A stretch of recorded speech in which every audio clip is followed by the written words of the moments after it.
Bueno, ya ha generado harta discusión en la propuesta de Tarifa Cero, una iniciativa que busca que se financie el Transantiago a través de un descuento por planilla de los sueldos. Vamos a conversar de este tema junto al diputado de Revolución Democrática, Giorgio Jackson. Diputado, buenas noches. Lo primero que me gustaría es que usted le explicara en resumen... Mónica, Daniel. Sí. Buenas noches. Lo primero que me gustaría es que usted le explicara en resumen a la gente cuánto descuento, cómo se hace, en qué ciudades, porque la idea es que no sea solo en Santiago. Un resumen de esta iniciativa.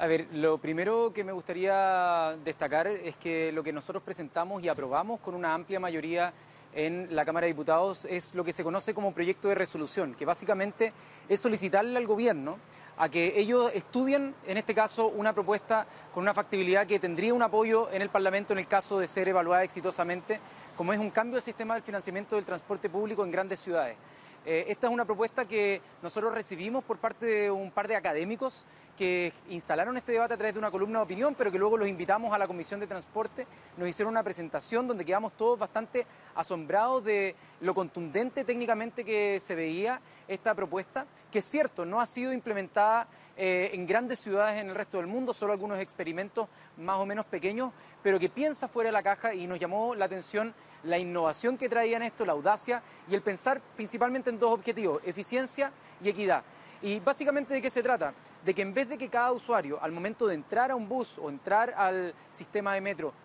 validar y por lo tanto que se le haga un descuento por cada uno de los viajes, llegando a sumar un trabajador en sus días hábiles, algo así como 30 o 35 mil pesos en el caso de ir a transportarse a su trabajo solamente, por miembro familiar que trabaje. La idea es que se descuente de los salarios una cifra mucho menor, una cifra cercana a los 11 mil pesos del trabajador, que otros 11 mil pesos también vengan por parte del empleador,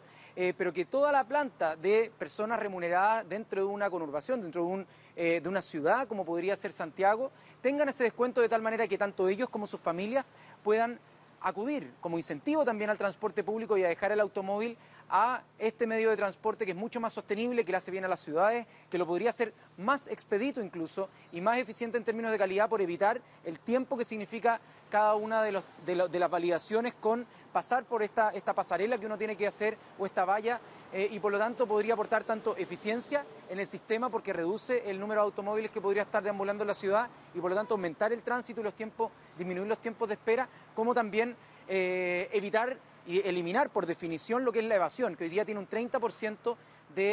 como número en Santiago y que podría reducirlo a cero porque los que son evasores tendrían que tener el mismo descuento y por lo tanto no se cargaría la mata en quienes se esfuerzan hoy día por pagar, sino que ellos tendrían una reducción significativa en el monto que desenvuelven al mes. Diputado, usted mismo lo decía, una medida como esa no se ha implementado en ninguna ciudad de un tamaño comparable a Santiago. Se pone el ejemplo de Tallin en Estonia, pero es una ciudad bastante más pequeña, de 400.000 habitantes. Si ya tenemos la pésima experiencia de haber hecho un experimento con el Transantiago que resultó muy mal, ¿no será demasiado arriesgado volver a hacer un nuevo experimento que no tiene precedentes similares en ninguna parte del mundo y cuyas consecuencias sociales y económicas también pueden ser gigantescas?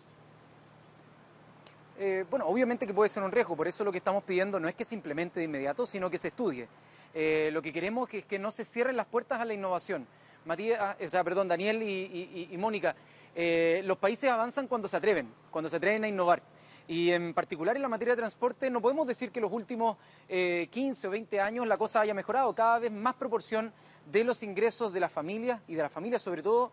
trabajadoras de nuestro país se tienen que ir a pagar y financiar la parte de transporte para ir a un trabajo. Es decir, de alguna manera tienen que financiar para después una buena parte de lo que reciben finalmente como sueldo. Por lo tanto, es una disminución de esos sueldos. Lo que estamos tratando de hacer acá es que toda la población de una ciudad se haga cargo de un tema como el transporte público y que de esa manera también podamos tener a los adultos mayores que no reciben muchos ingresos, sino que simplemente unas pensiones de miseria por las AFP, o por otro lado las poblaciones menores de edad que no reciben ingresos, o los estudiantes, y también quienes quizás están temporalmente desempleados, puedan tener acceso al transporte y cuando entren en la condición de personas que puedan estar contratados, también colaborar en este sistema. Es una forma más ágil, eficiente de recaudación de fondos, pero por supuesto que podría tener riesgo en el caso que se implementara mal. Por eso la idea es que se estudie. Respecto de otras ciudades, ¿qué pasa si alguien de otra ciudad viene aquí a la capital? ¿No pagaría el transporte público, esté o no dentro de una zona donde se cobra también del sueldo, porque ustedes proponen que esto sea también en otras ciudades? ¿Cómo funcionaría eso? Bueno, exactamente, no se cobraría in situ, o sea, por servicio, por vez que yo ocupo el transporte, no habría un cargo porque el costo total del sistema estaría financiado por el descuento por planilla de las personas que trabajan y viven en la ciudad. Es una manera distinta de pensarlo y, por ejemplo, el profesor Juan Carlos Muñoz, que es el director del Centro de Desarrollo Urbano Sostenible de la Escuela de Ingeniería de la Universidad Católica, él que propuso esta idea,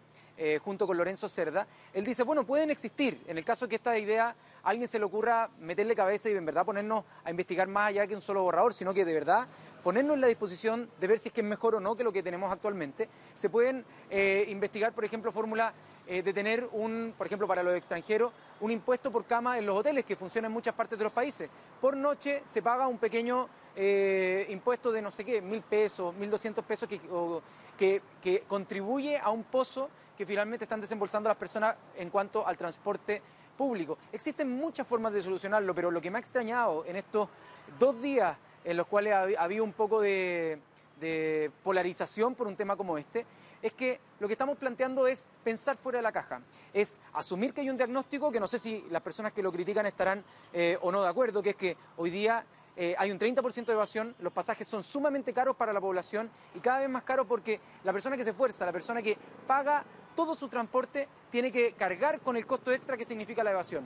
No hay fórmulas que hayan planteado que terminen con la evasión y aquí hay una fórmula que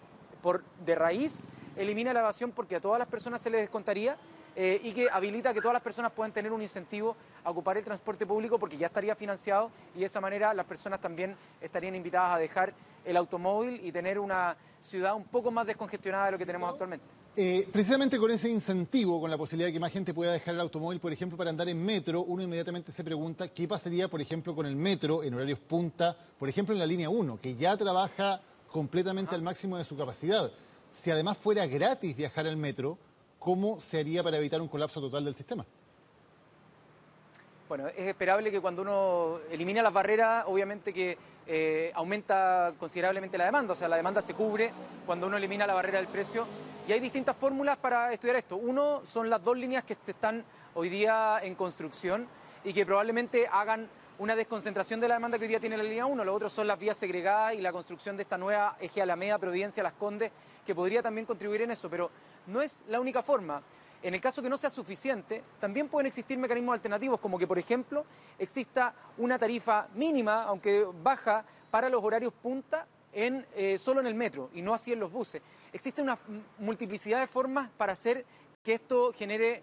un ambiente sostenible, pero lo importante, lo relevante de esta propuesta es que seamos capaces de pensar un modelo de financiamiento que haga, por ejemplo, que nuestros adultos mayores puedan tener acceso a la movilidad, que lamentablemente hoy día no pueden darse el lujo de tomar el transporte, porque hoy día constituye un lujo. Si una persona tiene que gastar 1.500 pesos cada vez que tiene que viajar, que constituyen más del 1% de su presupuesto cada vez que quiere hacer un viaje, la verdad es que no estamos pensando en nuestros adultos mayores y aquí con el descuento del trabajador, su familia, sus padres que están jubilados, sus hijos, quizás su pareja, si es que no tiene algún empleo estable, podría tener también acceso a la movilidad sin tener que financiar o sin tener que caer en la tentación de vulnerar la norma a través de la evasión. Y en cuanto a costos, hoy día el Estado asume parte de los costos del Transantiago. Mi pregunta es, este cambio en el modo de pago, ¿cuánto le costaría al Estado desde porque es empleador y tendría que poner su parte en lo que pagan esos empleados, hasta por otro tipo de subsidios que contemple esta propuesta? ¿De cuánto estamos hablando? ¿Hay algún cálculo? El único costo que estaría involucrado en esta materia sería precisamente el que tú mencionabas al principio, es la planta de trabajadores del Estado o de las distintas reparticiones del Estado que vivirían en esas ciudades que tendrían este nuevo sistema, como en la propuesta se ejemplifica Santiago, quizás avanzar en Valparaíso, pero como Santiago tiene un sistema de transporte más coordinado, que en regiones donde todavía opera un poco la lógica más de la competencia, podría partirse por acá. Entonces, el costo sería ese, pero no hay otro costo asociado. Hoy día entre el 40 y el 45% de lo que cuesta todo el sistema del transporte público, o sea, acá en la región metropolitana, es financiado por el subsidio del Transantiago. El resto lo pagamos todos quienes con nuestra tarjeta VIP pasamos y ocupamos tanto el metro o los buses. Esto solamente se ocupa de ese pedazo de la torta, de ese 55%, dentro de lo cual un porcentaje pero bastante minoritario, es como empleador del Estado, el resto y mayoritariamente está en el sector privado. Diputado Giorgio Jackson, muchísimas gracias por acompañarnos en CNN Prime. Que tenga muy buenas noches. Muchas gracias a ustedes, que estén bien. Buenas noches.